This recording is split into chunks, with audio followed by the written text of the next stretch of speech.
Hello students, ನೋಡಿ last ವಿಡಿಯೋನಲ್ಲಿ S I ಸಿಸ್ಟಮಿನ ಫೀಚರ್ಸ್ಗಳನ್ನು ನೋಡಿದ್ವಿ. ಈ ಎಸ್ ಐ ಸಿಸ್ಟಮ್ನಲ್ಲಿ ಎಷ್ಟು ಫಂಡಮೆಂಟಲ್ ಫಿಸಿಕಲ್ ಕ್ವಾಂಟಿಟೀಸ್ಗಳಿತ್ತು? 7 ಫಂಡಮೆಂಟಲ್ ಕ್ವಾಂಟಿಟೀಸ್ಗಳು, ಹಾಗೆ 2 ಸಪ್ಲಿಮೆಂಟರಿ ಕ್ವಾಂಟಿಟೀಸ್ ಇದೆ. ಈ ಎಸ್ ಐ ಸಿಸ್ಟಮ್ ಅನ್ನ ಏನಂತ ಕನ್ಸಿಡರ್ ಮಾಡಿದ್ದಾರೆ? Coherent system. ನೆನಪಿದೆಯಾ ಮಾತು? When the system is said to be coherent, it is coherent because using 7 base units and 2 supplementary units any physical quantity can be expressed. ಅವರೇ ಹೇಳಿದ್ರು ಹಾಗೆ ಕೋಹರೆಂಟ್ ಅಂತ ಹೇಳಿದ್ರೆ ಇಲ್ಲಿ ಬಂದಿರುವ 7 ಫಂಡಮೆಂಟಲ್ ಕ್ವಾಂಟಿಟೀಸ್ ಹಾಗೂ 2 ಸಪ್ಲಿಮೆಂಟರಿಗಳನ್ನ ತೆಗೆದುಕೊಂಡು ಯಾವುದೇ ಫಿಸಿಕಲ್ ಕ್ವಾಂಟಿಟಿಯನ್ನ ಎಕ್ಸ್ಪ್ರೆಸ್ ಮಾಡಬಹುದಾಗಿದೆ. ಹಾಗಾಗಿ ಇದು ಕೋಹರೆಂಟ್ ಸಿಸ್ಟಮ್ ಇದೆ. ಆಮೇಲೆ ರ್ಯಾಷನಲೈಸ್ಡ್ ಸಿಸ್ಟಮ್ ಅಂತ ಹೇಳಿದ್ವಿ, ನೆನಪಿದೆಯಾ?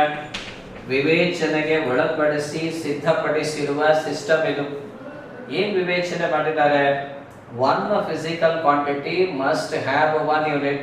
ಉದಾಹರಣೆಗೆ work and energy have same unit, that is joule. So ಇದು ರ್ಯಾಷನಲೈಸ್ ಸಿಸ್ಟಮ್ ಇದೆ.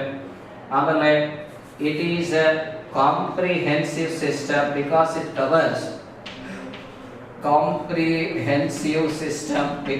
Covers all the branches of science and engineering. So ಈ ತಾನೇ ನಾವೇನು ರಿವೈಸ್ ಮಾಡ್ತೀವಿ, S I system is coherent, S I system is rationalised, S I system is comprehensive. Okay, SI system is a extension of MKS system. ಇವೆಲ್ಲ ಏನಾಗುತ್ತೆ ಅಂದ್ರೆ advantages of SI system. ನೋಡಿ, ಇದು ಕೂಡ 1 ಮಾರ್ಕ್ಸ್ 2 ಮಾರ್ಕ್ಸ್ ಪ್ರಶ್ನೆಗಳಲ್ಲಿ ಕೇಳಬಹುದು.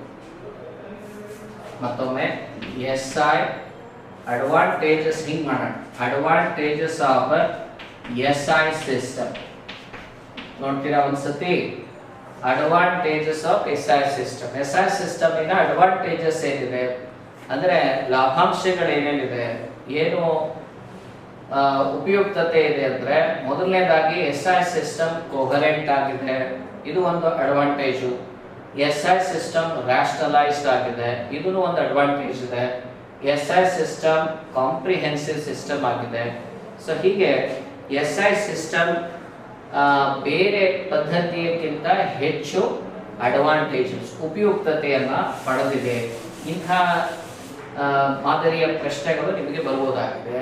Mention the advantages of SI system. Okay, so ಹೀಗೆ ನಾವು SI system ಅನ್ನ ಈ ರೀತಿ ಅಧ್ಯಯನ ಮಾಡಿ ಈಗ ಮುಂದಿನ ಆರ್ಟಿಕಲ್ಗೆ ಹೊರಡೋಣ. ಸೊ ಮುಂದಿನ ಆರ್ಟಿಕಲ್ ಆಗಿ ಡೈಮೆನ್ಷನ್ ಅಂತ ಬರುತ್ತೆ. ಸೊ ಬರ್ಕೊಳ್ಳಿ, ಡೈಮೆನ್ಷನ್ಸ್. ಸ್ವಲ್ಪ ಅಧ್ಯಯನದ ರೀತಿಯಲ್ಲಿ ಇದನ್ನು ಗಮನಿಸಿ. ಡೈಮೆನ್ಷನ್ಸ್ ಅಂತ ಆಯಾಮಗಳು ಅಂತ ಹೇಳೋದು. ಮೊದಲಿಗೆ ಇದರ ವ್ಯಾಖ್ಯೆ ನೋಡೋಣ.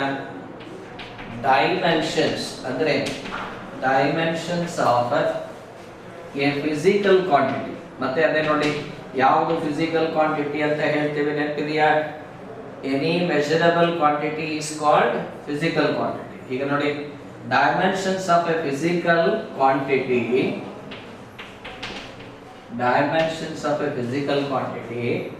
can be defined as the powers to the fundamental quantities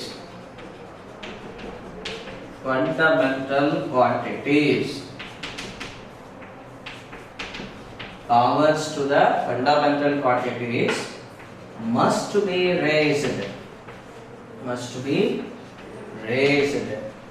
to represent that quantity. ನೋಡಿ, 1 ಮಾರ್ಕ್ಸ್ ಕಾನ್ಸೆಪ್ಟ್ ಅಲ್ಲಿ ಬರುತ್ತೆ. What are dimensions? ಮತ್ತೊಮ್ಮೆ ಗಮನಿಸಿ. Dimensions of a physical quantity can be defined as the powers to the fundamental quantities must be raised to represent that quantity. ಒಂದು physical ಕ್ವಾಂಟಿಟಿಯ ಡೈಮೆನ್ಷನ್ಸ್ಗಳೆಂದರೆ fundamental ಕ್ವಾಂಟಿಟೀಸ್ಗಳಿಗೆ race ಮಾಡಿರುವ ಪವರ್ಸ್ಗಳಿಂದ ನಾವು ಆ ಕ್ವಾಂಟಿಟಿಯ dimensions ಅನ್ನ ಹೇಳುತ್ತೇವೆ. ದಯವಿಟ್ಟು ಗಮನಿಸಿ, ಯಾವಾಗಲೂ ಡೈಮೆನ್ಷನ್ಸ್ ಯಾವುದರಿಂದ ಸೂಚಿಸಲಾಗುತ್ತೆ? ಘಾತ ಸಂಖ್ಯೆಯಿಂದ ಸೂಚಿಸಲಾಗುತ್ತೆ. ಈಗ ನೋಡಿ, powers to the fundamental quantities to be raised. ಒಂದು ಡೈಮೆನ್ಷನಲ್ ಫಾರ್ಮುಲಾದಲ್ಲಿ ಘಾತ ಸಂಖ್ಯೆಗಳೇನಿದೆ ಅದನ್ನೇ ನಾವು ಪವರ್ಸ್ ಅಥವಾ ಪವರ್ಸ್ ಅಂತ ಏನ್ ಹೇಳ್ತೀವಿ ಇಂಗ್ಲಿಷ್ ನಲ್ಲಿ, ಘಾತ ಸಂಖ್ಯೆ ಅಥವಾ ಪವರ್ಸ್ ಏನಿದೆ ಆ ಕ್ವಾಂಟಿಟಿಯ ಡೈಮೆನ್ಷನ್ಸ್ ಗಳ ಸೂಚಕ ಆಗಿದೆ. ಮತ್ತೊಮ್ಮೆ ನೋಡ್ತೀರಾ, ಸ್ವಲ್ಪ ಅರ್ಥ ಮಾಡ್ಕೊಳ್ಳಿಕ್ಕೆ ಪ್ರಯತ್ನ ಮಾಡಿ. Dimensions of a physical quantity can be defined as powers to the fundamental quantities must be raised to represent that quantity. ಅಂದ್ರೆ ಕೊಟ್ಟಿರುವ ಫಿಸಿಕಲ್ ಕ್ವಾಂಟಿಟೀಸ್ ನಲ್ಲಿ ಫಂಡಮೆಂಟಲ್ ಕ್ವಾಂಟಿಟೀಸ್ ಆಗಿರುವ ಲೆಂತ್, ಮಾಸ್, ಟೈಮ್ಗಳು ಎಷ್ಟು ಸತಿ ಬಳಸಲ್ಪಟ್ಟಿವೆ ಅನ್ನುವ ಮಾಹಿತಿಯನ್ನ ನಮ್ಮ ಡೈಮೆನ್ಷನ್ಸ್ ಕೊಡಬಲ್ಲದು. ಗಮನಿಸಿದ್ರ, ಕೊಟ್ಟಿರುವ ಫಿಸಿಕಲ್ ಕ್ವಾಂಟಿಟೀಸ್ ನಲ್ಲಿ ಫಂಡಮೆಂಟಲ್ ಕ್ವಾಂಟಿಟೀಸ್ಗಳು ಎಷ್ಟು ಸರ್ತಿ ಬಳಕೆ ಆಗಿದೆ ಅನ್ನುವ ಮಾಹಿತಿಯನ್ನ ಕೊಡ್ತಕ್ಕಂಥದ್ದೇ ಡೈಮೆನ್ಷನ್ಸ್ ಕೆಲಸ. ಆಮೇಲೆ ದಯವಿಟ್ಟು ಗಮನಿಸಿ, ಡೈಮೆನ್ಷನ್ಸ್ ಅನ್ನ ಯಾವಾಗಲೂ ಸ್ಕ್ವೇರ್ ಬ್ರಾಕೆಟ್ ನಲ್ಲಿ ಬರೆಯುವುದು ರೂಢಿ ಇದೆ. ಯಾವುದೇ ಡೈಮೆನ್ಷನ್ಸ್ ಅನ್ನ ಇನ್ಮೇಲೆ ಬರೆಯೋದಾದ್ರೆ ಸ್ಕ್ವೇರ್ ಬ್ರಾಕೆಟ್ಸ್ ಒಳಗಡೆ ಬರೀಲೇಬೇಕು. ಸ್ಕ್ವೇರ್ ಇದು ರೂಲ್ ಇದೆ. You have to write all the dimensions within the square bracket. So ಈಗ ಒನ್ ಬೈ ಒನ್ ಪ್ರತಿಯೊಂದು ಫಿಸಿಕಲ್ ಕ್ವಾಂಟಿಟಿಯ ಡೈಮೆನ್ಷನ್ಸ್ ಅನ್ನ ನೋಡ್ತಾ ಹೋಗೋಣ. ಮತ್ತೊಮ್ಮೆ ಗಮನಿಸಿ, ಯಾವುದು ಡೈಮೆನ್ಷನ್ಸ್ ಆಗಿದೆ? ಪವರ್ಸ್. ಯಾರಿಗೆ ಪವರ್ಸ್ ಕೊಟ್ಟಿರ್ತೀರಾ? ಫಂಡಮೆಂಟಲ್ ಕ್ವಾಂಟಿಟೀಸ್ ಗಳಿಗೆ. ಸೊ ಈಗ ನೋಡಿ, ಮೊದಲನೇ ಸಮ್ ಫಿಸಿಕಲ್ ಕ್ವಾಂಟಿಟಿಗಳ ಡೈಮೆನ್ಷನ್ಸ್ ಬೇಸಿಕ್ಸ್ ಲಿಂದ ಹೋಗೋಣ. ಬೇಸಿಕ್ ಡೈಮೆನ್ಷನ್ ಅಂದ್ರೆ ಫಂಡಮೆಂಟಲ್ ಇಂದ ಫಿಸಿಕಲ್ ಕ್ವಾಂಟಿಟೀಸ್ ವರೆಗೆ ಹೋಗೋಣ. ಉದಾಹರಣೆಗೆ ಫಸ್ಟ್ ಲೆಂತ್.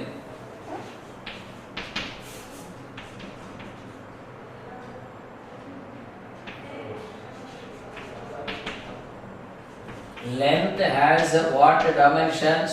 L. Next ನೋಡಿ, mass has what dimensions? M. Time has what dimensions? T. ನೋಡಿ, basics dimensions of length is L. ಇನ್ಮೇಲೆ ನೆನಪಿಟ್ಕೊಳ್ಳಿ, ಯಾವ್ಯಾವ ಕ್ವಾಂಟಿಟೀಸ್ ಗೆ ನಾವು ಡೈಮೆನ್ಷನ್ಸ್ ಆಫ್ ಲೆಂತ್ ಅಂತ ಬಳಸಬಹುದು. ಈಗ ರೇಡಿಯಸ್ ಇದೆ, ಅದರ ಡೈಮೆನ್ಷನ್ಸ್ L ಅಂತ ಪರಿಗಣಿಸಿ. ಈಗ ಡಿಸ್ಟೆನ್ಸ್ ಅಂದ್ರೆ ದೂರ ಇದೆ, ಅದರದ್ದು ಡೈಮೆನ್ಷನ್ಸ್ ಎಲ್ಲ ಆಗುತ್ತೆ. ಈಗ ಡಿಸ್ಪ್ಲೇಸ್ಮೆಂಟ್ ಇದೆ, ಅದರದ್ದು ಡೈಮೆನ್ಷನ್ಸ್ ಎಲ್ಲ ಆಗುತ್ತೆ. ಪರ್ಪೆಂಡಿಕ್ಯುಲರ್ ಡಿಸ್ಟೆನ್ಸ್ ಇದೆ, ಅದು ತಾನೇ ಡಿಸ್ಟೆನ್ಸ್, ಹಾಗಾಗಿ ಅದರದ್ದು ಡೈಮೆನ್ಷನ್ಸ್ ಎಲ್ಲಿದೆ. ಲೈಟ್ ಇಯರ್ ಅಂತ ಕೇಳಿದ್ರೆ ಜ್ಯೋತಿರ್ವರ್ಷ, ಬೆಳಕು ಸಂಚರಿಸುವ ದೂರ ಒಂದು ವರ್ಷದಲ್ಲಿ, ಅದು ಕೂಡ ಡೈಮೆನ್ಷನ್ಸ್ ಆಫ್ ಲೆಂತ್ ನಲ್ಲೇ ಬರುತ್ತೆ. ಆರ್ಕ್ ಲೆಂತ್ ಅಂತ ಹೇಳ್ತಾರೆ, ಅದು ಕೂಡ ಡೈಮೆನ್ಷನ್ಸ್ ಆಫ್ ಲೆಂತ್ ಇದೆ. ಸ್ಥಾನಪಲ್ಲಟ ಡಿಸ್ಪ್ಲೇಸ್ಮೆಂಟ್, ಆ ಕ್ವಾಂಟಿಟಿಯ ಡೈಮೆನ್ಷನ್ಸ್ ಕೂಡ L. ಸೊ ಹೀಗೆ ಒಂದು ಲೆಂತ್ ಅನ್ನ ಬಳಸಲ್ಪಟ್ಟಿರುವ ಕ್ವಾಂಟಿಟಿಗಳ ಒಂದು ಸ್ವರೂಪ ನಿಮಗೆ ಹೇಳಿ. ಸೊ ನೆಕ್ಸ್ಟ್ ಟೈಮ್ ಆಯ್ತು. ನೆಕ್ಸ್ಟ್ ನೋಡಿ, ಏರಿಯಾ. ಏರಿಯಾ ಅನ್ನೋದು ಹೇಗಿದೆ? ವಿಸ್ತೀರ್ಣವನ್ನ ಹೇಗೆ ಹೇಳ್ತೀರಾ? ಉದ್ದ ಇಂಟು ಅಗಲ, ಲೆಂತ್ ಇಂಟು ಬ್ರೆಡ್ತ್. ಲೆಂತ್ ಅಂದ್ರೂ ಡೈಮೆನ್ಷನ್ಸ್ ಆಫ್ L, ಬ್ರೆಡ್ತ್ ಅಂದ್ರೂ ಡೈಮೆನ್ಷನ್ಸ್ ಆಫ್ L. ಒಂದು ಹಾಲಿಗೆ 3 ಡೈಮೆನ್ಷನ್ಸ್ ಇರುತ್ತೆ, ಲೆಂತ್, ಬ್ರೆಡ್ತ್, ವಿಡ್ತ್, ಯಾವುದು ಆಗ್ಬೋದಲ್ಲ, ಎಲ್ಲವೂ ಲೆಂತ್ ನಲ್ಲೇ ತಾನೇ ಮೆಜರ್ ಮಾಡೋದು. ಹಾಗಾಗಿ ಡೈಮೆನ್ಷನ್ಸ್ ಆಫ್ ಏರಿಯಾ ಏನಾಗ್ತಾ ಇದೆ ನೋಡಿ, 2 ಇನ್ ಲೆಂತ್. ಇನ್ನು ಓದ್ಕೊಳ್ಳೋದು ಹೇಗೆ ಸ್ವಲ್ಪ ಲಕ್ಷ್ಯ ಕೊಡಿ. ಇಲ್ಲಿ ಡೈಮೆನ್ಷನ್ಸ್ ಆಫ್ ಏರಿಯಾ ಯಾವುದಿದೆ? ಇದು 2 in length is the dimensions of what? Area.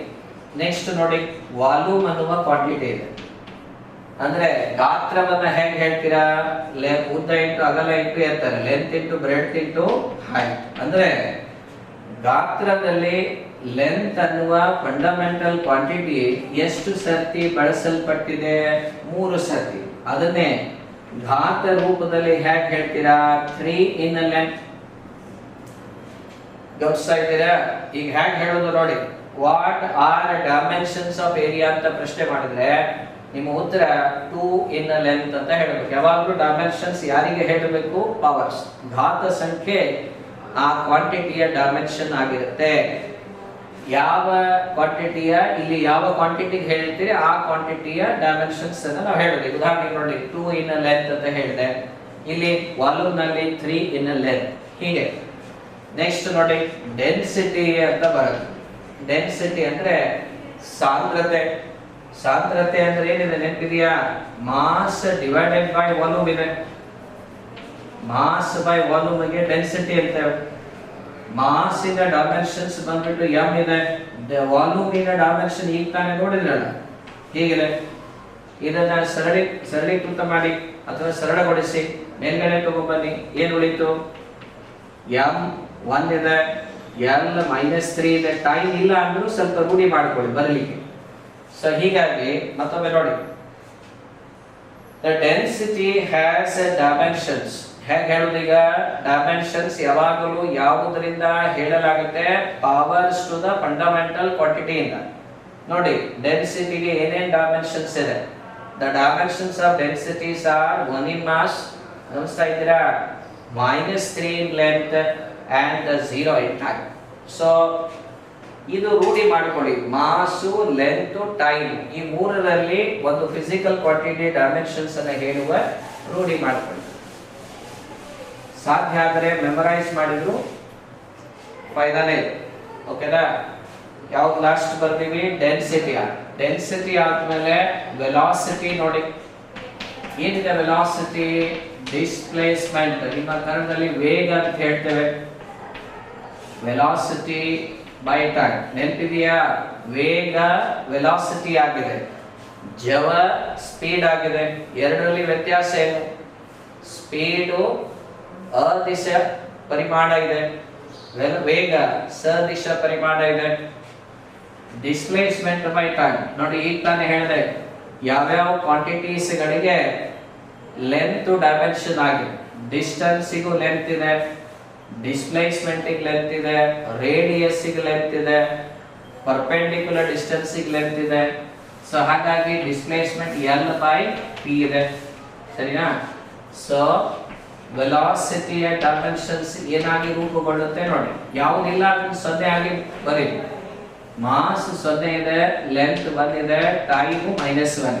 So ಇನ್ಮೇಲೆ ಒಂದು ರೂಢಿ ಮಾಡ್ಕೊಳ್ಳಿ. ಏನ್ ರೂಢಿ ಅಂದ್ರೆ ಡೈಮೆನ್ಷನ್ಸ್ R ಅಂತ ಬರೆಯೋದು. ಯಾಕಂದ್ರೆ ಈಗ ಹೇಳ್ತ ನೋಡಿ, ನೀವು ವೆಲಾಸಿಟಿ ಈ ರೀತಿ ಬರೆದ್ರೆ, ಇದು ಸಮೀಕರಣ ಸ್ವರೂಪದಲ್ಲಿ ಬರೆದ್ರೆ ಡೈಮೆನ್ಷನ್ಸ್ ಯಾವುದು ಅಂತ ಹೇಳದೆ ಹಾಗೆ ಆಗೋದಿಲ್ಲ.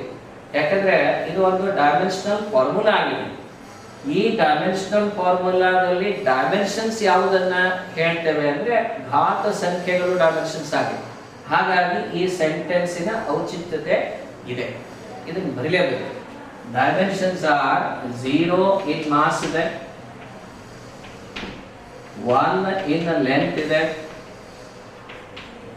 ಆಮೇಲೆ -1 in time. ನೋಡ್ತಾ ಇದ್ದೀರಾ? Velocity has dimensions 0 in mass, 1 in length and -1 in time.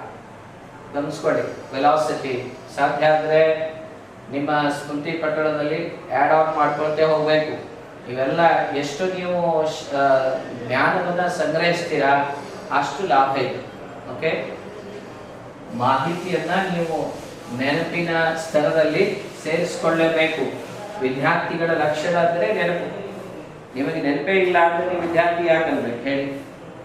ಎಷ್ಟು ನೆನಪಿನ ಶಕ್ತಿ ತೋರಿಸ್ತೀರಾ ಅಷ್ಟು ವಿದ್ಯಾರ್ಥಿಯ ಮಾರ್ಕ್ಸ್ಗಳು ಜಾಸ್ತಿ ಪ್ರಮಾಣದಲ್ಲಿ ಬರಲಿಕ್ಕೆ ಸಾಧ್ಯ ಇದೆ. ವೆಲಾಸಿಟಿ ನಂತರ ಯಾವುದಿದೆ? ಆಮೇಲೆ ಇನ್ನೊಂದು, ಈ ವೆಲಾಸಿಟಿ ಮತ್ತು ಸ್ಪೀಡ್ ಎರಡರದ್ದು ಡೈಮೆನ್ಷನ್ ಸೇಮೇ ಆಗುತ್ತೆ. ಅದು ಹೇಗೆ ಹೇಳ್ತೀರಾ ಅಂದ್ರೆ ನೋಡಿ, ವೆಲಾಸಿಟಿ ಏನಂತ ಹೇಳ್ತೀವಿ? Displacement by time. ಸ್ಪೀಡ್ ಏನಂತ ಹೇಳ್ತೀರಾ? Distance by time. ಅದು ಕೂಡ ಸೇಮೇ ಅಲ್ಲ. ಈಗ ಒಂದು ಪೇರ್ ಅನ್ನ ನೆನಪಿಟ್ಕೊಳ್ಳಿ. ಯಾವುದು? ವೆಲಾಸಿಟಿ ಸ್ಪೀಡ್ ಸೇಮ್ ಡೈಮೆನ್ಷನ್ಸ್ ಅನ್ನು ಹೊಂದಿದೆ. ಯಾವ dimensions?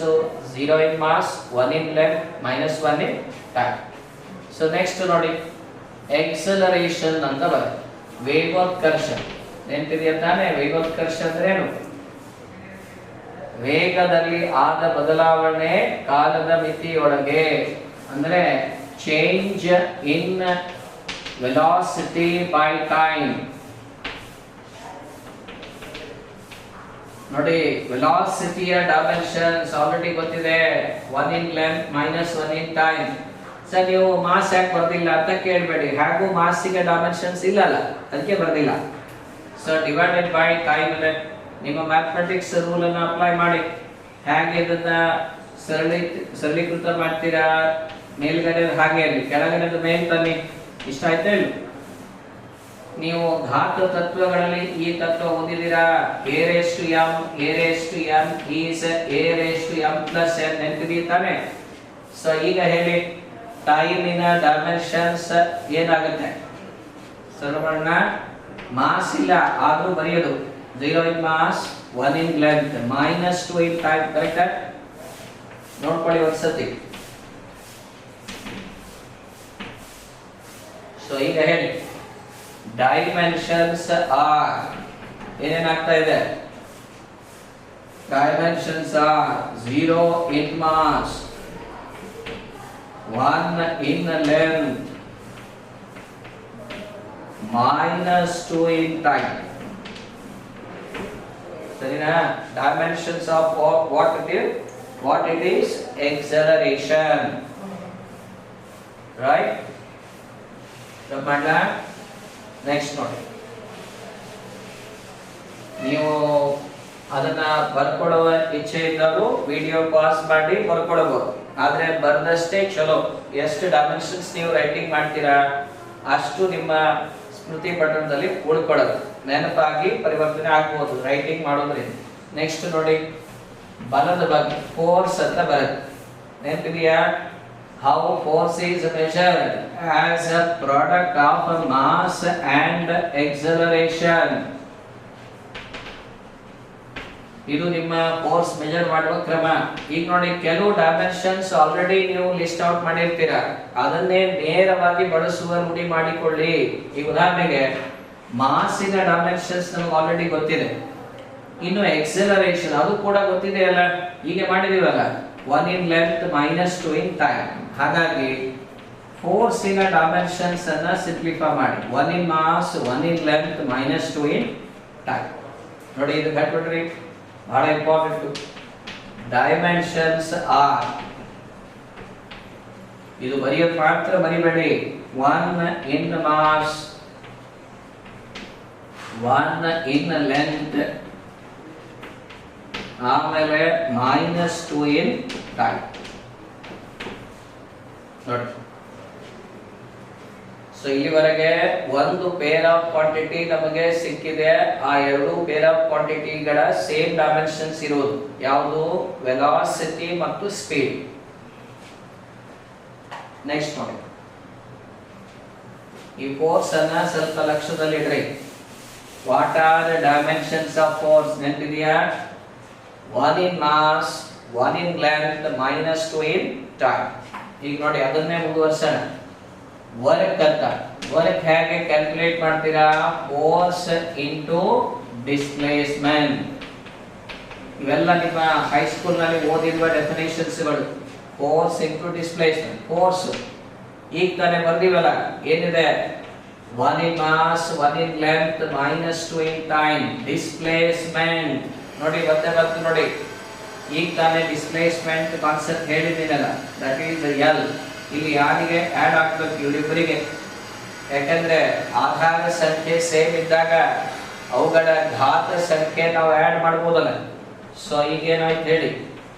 1 in mass, 2 in length, minus 2 in time. ಗಮನಿಸ್ತಾ ಇದ್ದೀರಾ? ವರ್ಕಿನ ಡೈಮೆನ್ಷನ್ಸ್ ಏನಾಗುತ್ತೆ? Dimensions 1 in mass, 2 in length, okay, minus 2 in time. ನೋಡಿ ಇದು ಯಾವುದು? Dimensions of work. Okay, so ಮತ್ತೆ ಮಾಹಿತಿ ಬೇಕಾದ್ರೆ ಪಾಸ್ ಮಾಡಿ ಅದನ್ನ ರೈಟಿಂಗ್ ಮಾಡ್ಕೊಳ್ಳಿ. ನಿಮ್ಮದೇ ಆದ ಒಂದು ಡ್ರಾಫ್ಟೆಡ್ ನೋಟ್ಸ್ ಕೂಡ ನೀವು ಮಾಡ್ತಾ ಇರಬೇಕು ಹಾಗೆ ಸೈಮಲ್ಟೇನಿಯಸ್ಲಿ. ನೆಕ್ಸ್ಟ್ ನೋಡಿ, ವರ್ಕ್ ಆದ್ಮೇಲೆ ಪವರ್ ಇನ್ ಡೈಮೆನ್ಷನ್ಸ್. ಪವರ್ ಏನಿದೆ, ವರ್ಕ್ ಡಿವೈಡೆಡ್ ಬೈ ಟೈಮ್. ಇದನ್ನೇ ನಾವು ಇಂಗ್ಲಿಷ್ ನಲ್ಲಿ ರೇಟ್ ಆಫ್ ಡೂಯಿಂಗ್ ವರ್ಕ್ ಅಂತ ಹೇಳ್ತೇವೆ. ಪವರ್ ಸಾಮರ್ಥ್ಯದ ಏಕಮಾನ ಗೊತ್ತಿದೆಯಾ, ವ್ಯಾಟ್ ಅಂತ ಹೇಳಿ. ಸೊ ವರ್ಕ್ ಈ ತರ ನೋಡಿದ್ರಲ್ಲ, ವರ್ಕಿನ ಡೈಮೆನ್ಷನ್ಸ್ ಏನಾಗಿತ್ತು ಅದನ್ನ ನೇರವಾಗಿ ತಗೊಳ್ಬಹುದು. ಈಗ 1 in mass, 2 in length, -2 in time ಆಗಿತ್ತು ನೋಡಿ. ಬೇಕಿದ್ರೆ ಅದು ಪಾಸ್ ಮಾಡಿ ನೋಡಿ, ಡಿವೈಡೆಡ್ ಬೈ ಟೈಮ್ ಇದೆ. ಸೊ ಹಾಗಾಗಿ ಪವರ್ ಇನ್ ಡೈಮೆನ್ಷನ್ಸ್ ಏನಾಗುತ್ತೆ ನೋಡಿ, 1 in mass, 2 in length, -2 ಇದನ್ನ ಮೇಲೆ ತಗೊಂಡ್ಬನ್ನಿ. ಮತ್ತೆ ಅದೇ ತತ್ವ, a raised to m, a raised to n means a raised to m plus n. ಹಾಗಾಗಿ ಪವರ್ ಇಸ್ ಈಕ್ವಲ್ ಟು ಏನಾಯ್ತು ನೋಡಿ, ಸರಿನಾ? ಸೊ ಹಾಗಾಗಿ ಬರೀ ಡೈಮೆನ್ಷನಲ್ ಫಾರ್ಮುಲಾ ಬರೆದರೆ ಡೈಮೆನ್ಷನ್ಸ್ ಬರೆದ ಹಾಗೆ ಅಲ್ಲ. ಡೈಮೆನ್ಷನ್ಸ್ ಆರ್ ಬರೀಲೇಬೇಕಿಲ್ಲ. 1 in mass ಇದೆ, 2 in length ಇದೆ, -3 in time. ಸರಿನಾ? Power has what dimensions. Next quantity. Power ಆಯ್ತು. ಪವರ್ ನಂತರ ಮುಂದಿನ ಕ್ವಾಂಟಿಟಿ ಪ್ರೆಷರ್, ಒತ್ತಡ ಅಂತ ಓದಿ ನೋಡಿ. ಪ್ರೆಷರ್ ಅನ್ನ ಹೇಗೆ ಡಿಫೈನ್ ಮಾಡ್ತೀವಿ? It is a force per unit area. ನೋಡಿ, ಫೋರ್ಸ್ ಆನ್ ಏರಿಯಾ. ಏರಿಯಾ ಜಾಸ್ತಿ ಇದ್ರೆ ಪ್ರೆಷರ್ ಕಮ್ಮಿ ಇರುತ್ತೆ. ಈಗ ಗೊತ್ತಾಯ್ತಲ್ಲ, ನೀವು ಸೋಫಾ ಮೇಲೆ ಕೂತಾಗ ಅಷ್ಟು ತ್ರಾಸ ಅನ್ಸೋದಿಲ್ಲ, ಯಾಕಂದ್ರೆ ಸೋಫಾಕ್ಕೆ ಸರ್ಫೇಸ್ ಏರಿಯಾ ಜಾಸ್ತಿ ಇರುತ್ತೆ, ಹಾಗಾಗಿ ಪ್ರೆಷರ್ ಕಮ್ಮಿ. ಅದೇ ನೀವು ಕ್ಲಾಸ್ಗಳಲ್ಲಿ ಡೆಸ್ಕ್ ಮೇಲೆ ಕೂತಿರ್ತೀವಿ ನೋಡ್ರಿ, ಅಲ್ಲಿ ಸ್ವಲ್ಪ ತ್ರಾಸ ಆಗುತ್ತೆ, ಯಾಕಂದ್ರೆ ಡೆಸ್ಕಿನ ಏರಿಯಾ ಕಮ್ಮಿ ಇದ್ದಾಗ ಪ್ರೆಷರ್ ಏನಾಗುತ್ತೆ ಜಾಸ್ತಿ. ಈಗ ಗೊತ್ತಾಯ್ತಲ್ಲ, ಲಕ್ಸುರಿ ಬಸ್ಗಳು ಯಾಕೆ ಕಾಸ್ಟ್ಲಿ ಇರ್ತವೆ, ಯಾಕಂದ್ರೆ ಅವು ಏರಿಯಾ ಜಾಸ್ತಿ ಮಾಡಿಕೊಂಡು ನಿಮಗೆ ಪ್ರೆಷರ್ ಕಮ್ಮಿ ಕೊಡ್ತವೆ. ಫೋರ್ಸ್ ಆನ್ ಏರಿಯಾ ನೋಡಿ, ಫೋರ್ಸ್ ಇನ್ ಡೈಮೆನ್ಷನ್ಸ್, ಇದು ನೆನಪು ಮಾಡ್ಕೊಳ್ಳೇಬೇಕು. ನಿಮ್ಮ ವಿಡಿಯೋ ಪಾಸ್ ಮಾಡಿ ನೋಡ್ಕೊಳ್ಳಿ. 1 in mass, 1 in length, -2 in time ಇದೆ, ಡಿವೈಡೆಡ್ ಬೈ ಏರಿಯಾ ಆರಂಭದಲ್ಲಿ ಬಂದದ್ದು 2 in length. ಸೊ ನೋಡಿ, ಈಗ ಸಿಂಪ್ಲಿಫೈ ಮಾಡಿ. 1 in mass ಎಲ್ಲಿದೆ ಮೇಲ್ಗಡೆ ತಗೊಳ್ಳಿ, -2. So 1 in mass, -1 in length, -2 in time. ಇದು ಯಾವುದು? ಪ್ರೆಷರ್. ಸೊ ಇಷ್ಟೇ ಬರೆದ್ರೆ ಸಾಲದು. ಇದು ಏನನ್ನ ಸೂಚಿಸುತ್ತೆ? Dimensional formula. ಹಾಗಾದ್ರೆ ಡೈಮೆನ್ಷನ್ಸ್ ಆರ್ ಏನೇನಿದೆ? 1 in mass, -1 in length. ನೋಡಿ, ಲೆಂತ್ಗೂ ನೆಗೆಟಿವ್ ಡೈಮೆನ್ಷನ್ಸ್ ಬಂತು. -2 in time. ಸರಿನಾ? ಇದು ಡೈಮೆನ್ಷನ್ಸ್ ಆಫ್ ಪ್ರೆಷರ್.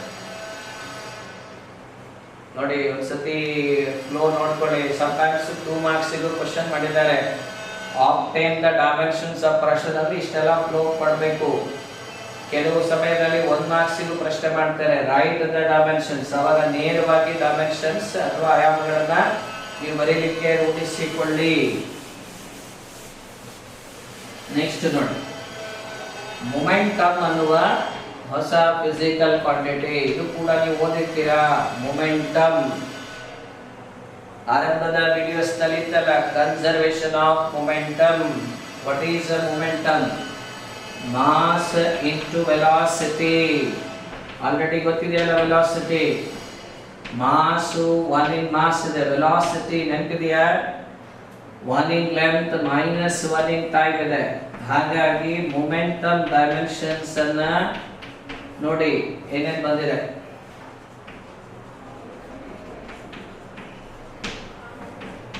ಏನಿದೆ? Dimensions are 1 in the mass, 1 in the length, ಹಾಗೂ -1 in time.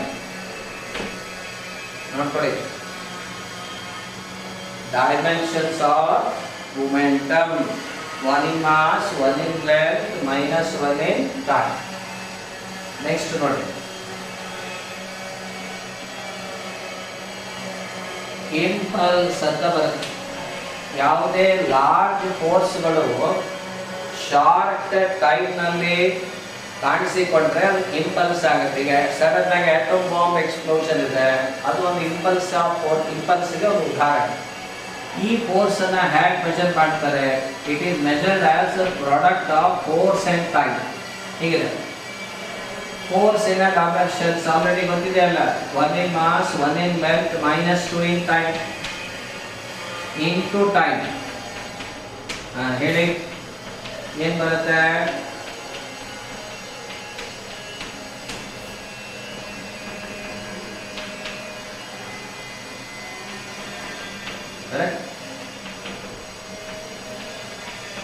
ನೋಡಿ, ಏನೋ ಒಂದು ಹೋಲಿಕೆ ಆಗ್ತಾ ಇದೆಯಾ ನಿಮಗೆ? ಡೈಮೆನ್ಷನ್ಸ್ ಈಗ ತಾನೇ ಏನೋ ಓದಿರ್ತೀರಿ ನೋಡ್ರಿ, ಅದ್ರದ್ದು ಇದ್ರದ್ದು ಡೈಮೆನ್ಷನ್ ಸೇಮ್ ಬರ್ತಾ ಇದೆ. Dimensions one in mass, one in length ಹಾಗೂ ಮೈನಸ್ ಒನ್ ಇನ್ ಟೈಮ್. ನೆನಪಿಗೆ ಬಂತ? ಈಗ ತಾನೇ ಇದ್ರ ಹಿಂದೆ ಓದಿದೀವಲ್ಲ, momentum and impulse have same dimensions, that is 1 in mass, 1 in length, minus 2 in time. ಕ್ಷಮಿಸಿ, minus 1 in time. ಈಗ ನೋಡಿ, ನಮಗೆ ಎರಡು ಪೇರ್ ಆಫ್ ಕ್ವಾಂಟಿಟೀಸ್ಗಳು ಸಿಕ್ಕಾಗಾಯಿತು. ಒಂದು ಪೇರು ವೆಲಾಸಿಟಿ ಮತ್ತು ಸ್ಪೀಡ್ ಹ್ಯಾವ್ ಸೇಮ್ ಡೈಮೆನ್ಷನ್ಸ್. ಇನ್ನೊಂದು ಇಲ್ಲಿದೆ ನೋಡಿ, momentum and impulse have same dimensions. ಆಮೇಲೆ ಇನ್ನೊಂದು ಇದೆ, ಯಾವುದು? ಪ್ರೆಷರ್ ಅಂತ ಈಗ ತಾನೇ ಓದ್ತೀವಿ. ಪ್ರೆಷರಿಗೆ ಸಮನಾದ ಡೈಮೆನ್ಷನ್ಸ್ ಯಾರಿಗಿದೆ ಅಂದ್ರೆ ಸ್ಟ್ರೆಸ್ ಅನ್ನುವ ಕ್ವಾಂಟಿಟಿ ಮುಂದೆ ಬರುತ್ತೀವಲ್ಲ, ಅಥವಾ ಮಾಡ್ಯುಲಸ್ ಆಫ್ ಎಲಾಸ್ಟಿಸಿಟಿ ಅಂತ ಓದ್ತೀರಾ ಮುಂದೆ. ಮಾಡ್ಯುಲಸ್ ಆಫ್ ಎಲಾಸ್ಟಿಸಿಟಿಯಲ್ಲಿ ಮೂರು ಬರ್ತವೆ, ಒಂದು Young's modulus, bulk modulus, rigidity modulus. ಒಟ್ಟಾರೆ ಅದು ಮಾಡ್ಯುಲಸ್ ಆಫ್ ಎಲಾಸ್ಟಿಸಿಟಿ ಅಂತ ಹೇಳ್ಬೋದು. ಆ ಎಲ್ಲಾ ಮಾಡ್ಯುಲಸ್ ಆಫ್ ಎಲಾಸ್ಟಿಸಿಟಿ ಮತ್ತು ಸ್ಟ್ರೆಸ್ ಹಾಗೂ ಪ್ರೆಷರ್ ಎಲ್ಲಕ್ಕೂ ಒಂದೇ ತೆರನಾದ ಡೈಮೆನ್ಷನ್ಸ್ ಇದೆ. ಯಾವ ಡೈಮೆನ್ಷನ್ಸ್ ಪ್ರೆಷರ್ ಇದೆ ನೆನಪಿದೆಯಾ? 1 in mass, minus 1 in length and minus 2 in time. So ಹೀಗೆ ನಾವು dimensions, pair of quantities having same dimensions ಅನ್ನ ಲಿಸ್ಟ್ ಔಟ್ ಮಾಡಬಹುದು. ನೆಕ್ಸ್ಟ್ ನೋಡಿ, ಪೀರಿಯಡ್ ಅಂತಕ್ಕಂಥ ಕ್ವಾಂಟಿಟಿ. ಈ ಪೀರಿಯಡ್ ಅನ್ನೋದು ಟೈಮೇ ಆಗಿದೆ. ಪೀರಿಯಡ್ ಅನ್ನೋದು ಕಾಲ. ಹಾಗಾದ್ರೆ ಇದರ ಡೈಮೆನ್ಷನ್ಸ್ ಏನಿದೆ? ಜಸ್ಟ್ ಟಿ ಇದೆ. ಇನ್ನೊಂದು ಆವರ್ತನ ಅಂತ ಕೇಳಿದ್ದೀರಾ, ಫ್ರೀಕ್ವೆನ್ಸಿ. ಈ ಎಫ್ ಅಂತ ಬಳಸ್ತಾರೆ, ನ್ಯೂ ಅಂತ ಬಳಸ್ತಾರೆ, ಎನ್ ಅಂತ ಬಳಸ್ತಾರೆ. ನೋಡಿ, ನಮಗೆ ಸಂದರ್ಭಕ್ಕೆ ಅನುಗುಣವಾಗಿ ನಾವು ಸಿಂಬಲ್ ಅನ್ನು ಬಳಸ್ತೇವೆ. ಫ್ರೀಕ್ವೆನ್ಸಿ ಏನಿದೆ? Reciprocal of time. ಹಾಗಾಗಿ ಡೈಮೆನ್ಷನ್ಸ್ ಆಫ್ ಫ್ರೀಕ್ವೆನ್ಸಿ ಏನಿದೆ, ಕ್ಷಮಿಸಿ, dimensions of frequency minus 1 in time. So ಈಗ ಒಂದು ಗ್ರಾವಿಟೇಷನಲ್ ಕಾನ್ಸ್ಟೆಂಟ್ ಇನ್ ಡೈಮೆನ್ಷನ್ಸ್ ಅಂತ ನೋಡೋಣ. ಏನಿದೆ ಗ್ರಾವಿಟೇಷನಲ್ ಕಾನ್ಸ್ಟೆಂಟ್?